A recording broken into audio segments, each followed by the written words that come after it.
এই প্রজন্মের মানুষগুলা, এই প্রজন্মের শিশুগুলা মুক্তিযুদ্ধের চেতনা থেকে দূরে সরে যাচ্ছে।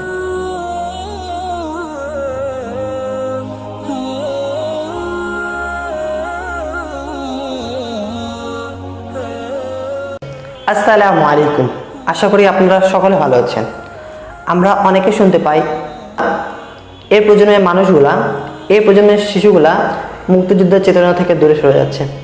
আসলে মুক্তিযুদ্ধের চেতনা কি, সেটা কি আমরা বুঝি বা যারা বলছে তারা কি বুঝি মুক্তিযুদ্ধের চেতনা? তাহলে মুক্তিযুদ্ধের চেতনা জিনিসটা কি? What is side of the liberation war? What is side of liberation war? মুক্তিযুদ্ধের চেতনাটা কি? পাকিস্তানকে ঘৃণা করা? আমরা পাকিস্তানকে ঘৃণা করি অথবা ভালোবাসি, পাকিস্তানের কিছু আসে যায় না। আর বাংলাদেশে তো কথা নেই, বাংলাদেশ কিছু আসে যায় না। অনেকে আমরা বলতে শুনি, যখন বাংলাদেশ এবং পাকিস্তানের সাথে খেলা হয়, তখন যখন বাংলাদেশ জয়ী হয়ে যায়, তখন আমরা বাঙালিরা অনেকে বলে আজকে মুক্তিযুদ্ধের চেতনাটা জীবিত হয়েছে, আজকে মুক্তিযুদ্ধের চেতনাটা বিজয়ী হয়েছে। তাহলে যদি বাংলাদেশ যেদিন হেরে যায়, তা সেদিন কি মুক্তিযুদ্ধের চেতনাটা হেরে যায়? আচ্ছা, মুক্তিযুদ্ধের চেতনাটা কি এত ঠুনকো? আসলে আমরা এত ঠুনকো বানিয়ে দিয়েছি মুক্তিযুদ্ধের চেতনা। আসলে মুক্তিযুদ্ধের চেতনাটা কি? What is side of the liberation war? মুক্তিযুদ্ধ বিষয়ে দিন, তারিখ, নাম, বানান সহ মুখস্থ রাখার নাম কি মুক্তিযুদ্ধের চেতনা? যারা সাধারণ জ্ঞান বা গবেষক আছে তারা মনে রাখতে পারেন, তাতে মতবিরোধ নাই আমার, রাখতে পারেন, অবশ্যই রাখতে পারেন, সাধারণ জ্ঞানের জন্য রাখতে পারেন। কিন্তু এভাবে বলবেন না যে আমরা দিন, তারিখ, বানান, নাম সহ মুখস্থ রেখেছি, আমরা হচ্ছে দেশপ্রেমিক। আর যারা দিন সহ নাম, বানান মুখস্থ রাখে না তারা দেশপ্রেমিক নয়। এটা কি বলা উচিত আপনাকে? আচ্ছা, অনেক বীর মুক্তিযোদ্ধা আছেন যারা মুক্তিযুদ্ধ করেছেন, যারা মুক্তিযুদ্ধের মধ্যে অংশগ্রহণ করেছেন, যারা যুদ্ধ করে বিজয় অর্জন করেছেন, তাদের কি দিন, তারিখ, নাম, বার, সন এখন কি মুখস্থ আছে বা মনে আছে? মনে তো নাই। কেন থাকবে? মুক্তিযুদ্ধের চেতনা তাদের মধ্যে কি নাই? আমাদের চেয়ে অনেক বড় চেতনা তাদের মধ্যে। চেতনা বলতে এটাই বোঝাচ্ছে, চেতনাকে চারটা শব্দ বিভক্ত করে যায়, চারটা, অনলি 4 ওয়ার্ডস। চারটা শব্দ কি? হাল ছেড়ে দিব না। কি বললাম? হাল ছেড়ে দিব না। এটা হচ্ছে চারটা ওয়ার্ডকে মুক্তিযোদ্ধার চেতনা বোঝায়। The sprite of liberation war, 4 war. 1971 সালে বাংলাদেশের সাথে যখন পাকিস্তানের যুদ্ধ হয়, তখন কারা অংশগ্রহণ করেছিল যুদ্ধের মধ্যে? পাকিস্তান তো অনেক বড় সেনাবাহিনী, তাদের অস্ত্র শস্ত্র, ট্যাঙ্ক, বিভিন্ন ধরনের অস্ত্র আছে। তো আমাদের তো সে সময় সেনাবাহিনী ছিল না, না বললেই চলে। তাহলে অনেক সেনাবাহিনী বাঙালি যারা পাকিস্তান সেনাবাহিনীর মধ্যে গিয়েছিলেন, তারা সেখান থেকে বের হয়ে এসে মানে আমাদের হয়ে যুদ্ধ করেছেন। অবশ্যই তিনারা বাংলাদেশেই ছিলেন, কিন্তু পুলিশ, ইপিআর তারা তো সেনাবাহিনী না, কিন্তু তাদেরকে হালকা প্রশিক্ষণের মাধ্যমে তাদেরকে যুদ্ধে পাঠানো হয়। অধিকাংশ মানুষ যারা ছিলেন তারা তো আর সেনাবাহিনী ছিলেন না, তারা কিভাবে যুদ্ধ করলেন? অধিকাংশ মানুষ কি ছিলেন? কৃষক ছিলেন, চাষি ছিলেন, জেলে ছিলেন, শিক্ষক ছিলেন, কর্মজীবী ছিলেন, সরকারি অফিসের চাকরিজীবী ছিলেন। তারা তো অংশগ্রহণ করেছে। তাদের কি কোনো প্রশিক্ষণ ছিল? তারা কি ট্রেনিং নিয়েছিল সেনাবাহিনীর জন্য? না, হালকা ট্রেনিং নিয়েছিল যে যুদ্ধ করার জন্য যা যা লাগে, অস্ত্র শস্ত্র। তাদের কত বড় কলিজা দেখেন, তাদের কত বড় কলিজা। তারা কি মুক্তিযুদ্ধের চেতনা বুঝে না? এটা হচ্ছে মুক্তিযুদ্ধের চেতনা। আমরা দিন, তারিখ, মাস, সন, হারে যাওয়া, জিতে যাওয়াকে মুক্তিযুদ্ধের চেতনা বলবো না। চেতনা তো তাদের মধ্যে আছে যারা জয় অর্জন করেছে, যারা যুদ্ধ করেছে, যাদের এত বড় কলিজা ছিল, যারা আমাদের হয়ে পাকিস্তানের সেনাবাহিনী বড় বড় কামানের সাথে, বড় বড় ট্যাঙ্কে নিয়ে যারা যুদ্ধ করতে এসেছিল, তাদের সাথে যুদ্ধ করেছে। এত বড় কলিজা, তাদের চেতনা দেখুন। এটা হচ্ছে মুক্তিযুদ্ধের চেতনা। শহীদ আজাদের মা যখন আজাদকে দেখতে আসেন, তখন শহীদ আজাদ কি বলেছিলেন জানেন? মা, তারা আমাকে খুব মারে, আমি সহ্য করতে পারি না। তখন মা কি বলতো? মা বলল এটাই, বাবা তুমি সহ্য করো, কিন্তু কারোর নাম বলবা না, কারোর নাম ঠিকানা বলবা না। তেমনি আলতাফ মাহমুদ, বদি, এগুলো যারা ছিলেন তাদেরকে পেটাতে মেরে ফেলা হয়েছে, তারা কিন্তু নাম পর্যন্ত বলে নেই। এটা হচ্ছে মুক্তিযুদ্ধের চেতনা।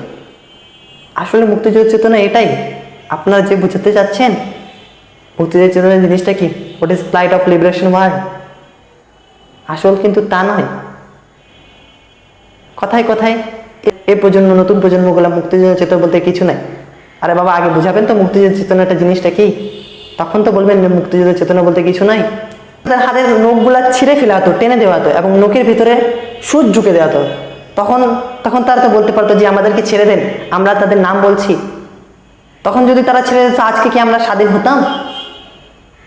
বঙ্গবন্ধু যখন ডাক দিয়েছিল, তখন তার এক ডাকের মধ্যে সবাই ঝাঁপিয়ে পড়লো, সবাই ঝাঁপিয়ে পড়লো। এটা তাদের ছিল উইল পাওয়ার, এটা তাদের ইচ্ছা শক্তি, এটা তাদের হাল ছেড়ে না দেওয়ার হচ্ছে মুক্তিযুদ্ধের চেতনা।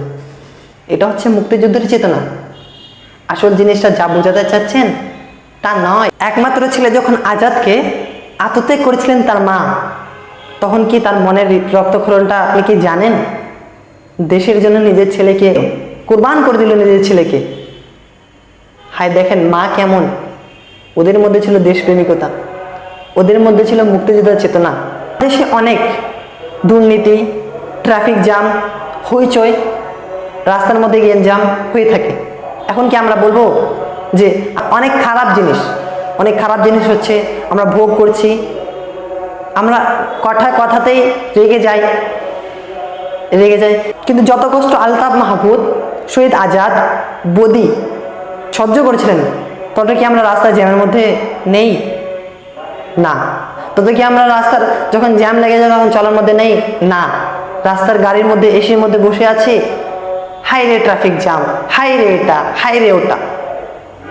তখন একটু কথা ভেবে নেন তো, যখন নবী করিম সাল্লাল্লাহু তাআলা আলাইহি সাল্লামের দৌহিত্র ইমাম হুসাইন রাদিয়াল্লাহু তাআলা আনহুকে কারবালার ময়দানে যখন এভাবে অত্যাচার করা হয়েছিল, তখন তিনি কি করেছিলেন? তখন তো তিনি যুদ্ধের জন্য যাননি, যুদ্ধের জন্য যাননি। তখন তার কুরবানিটা কেমন ছিল? সবাইকে দিয়ে দিলেন ইসলামের জন্য। তিনি তো ইয়াজিদের হাতে বায়াত করতে পারতেন, কিন্তু করেন কেন? যে পরবর্তীতে আমাকে ধরা হবে। যে নবী করিম সাল্লাল্লাহু আলাইহি সাল্লামের দৌহিত্র যখন ইয়াজিদের হাতে, অন্য ফাসিদের হাতে বায়াত গ্রহণ করতে পারে, তখন আমরা তো গুনাহগার বান্দা, আমরা তো করতে পারবো? আমাদের আত্মত্যাগ শহীদ আজাদের মায়ের কাছে সমান হতে পারে না। আমাদের আত্মত্যাগ আলতাফ মাহমুদের কাছে সমান হতে পারে না। আমাদের আত্মত্যাগ বদির কাছে সমান হতে পারে না। আমাদের আত্মত্যাগ জুয়েলের কাছে সমান হতে পারে না। তারা ছিল বীর মুক্তিযোদ্ধা, তারা যুদ্ধ করেছিল আমাদের হয়ে। আজকে আমরা স্বাধীন বাংলাদেশ পেয়েছি তাদের জন্য। এটা হচ্ছে তাদের মুক্তিযোদ্ধার চেতনা। Yes, this is the flight of liberation war. হাল ছেড়ে দেব না, লড়াই করবো। Let's put off this flight of country, let's put off a fight of this country. এদেশে অনেক ভালো মানুষ আছে, অনেক সম্ভাবনাময় শিশু আছে। Let's not give up them. This is the flight of the liberation war. Yes, this is the flight of the liberation war. Let's go only forwards. নিজের মধ্যে ঢুকান, নিজের মধ্যে করুন, যে কোনো কাজ করতে পারবো আমরা। মুক্তিযুদ্ধের চেতনা কি, কাকে বলে, ইতিহাস কাকে বলে, এটা সবকিছু নিজের বুকের মধ্যে অর্জন করতে পারবো। এতগুলা কথা বললাম, তো আপনাদের যাদের কথাগুলো কটাক্ষ খারাপ লেগেছে তাদের কাছে আমি হাত জোড় করে ক্ষমা চাচ্ছি। আমার বোঝানোর উদ্দেশ্য এভাবে ছিল না। আমাকে বোঝানোর উদ্দেশ্য ছিল যে মুক্তিযুদ্ধের চেতনাটা কি বলতে বোঝায় এবং আমরা কি বোঝাতে চাচ্ছি। ধন্যবাদ এতক্ষণ ধরে ভিডিওটি দেখার জন্য। আসলে যারা ভিডিও দেখেছে তারা অনেক কিছু শিখতে পেরেছে, আমি নিজে শিখতে পেরেছি। এতগুলো কথা আমার মাথায় কিভাবে আসলো আমি নিজে জানি না। এতক্ষণ ধরে ভিডিও দেখার জন্য ধন্যবাদ। Thanks for watching. আসসালামু আলাইকুম।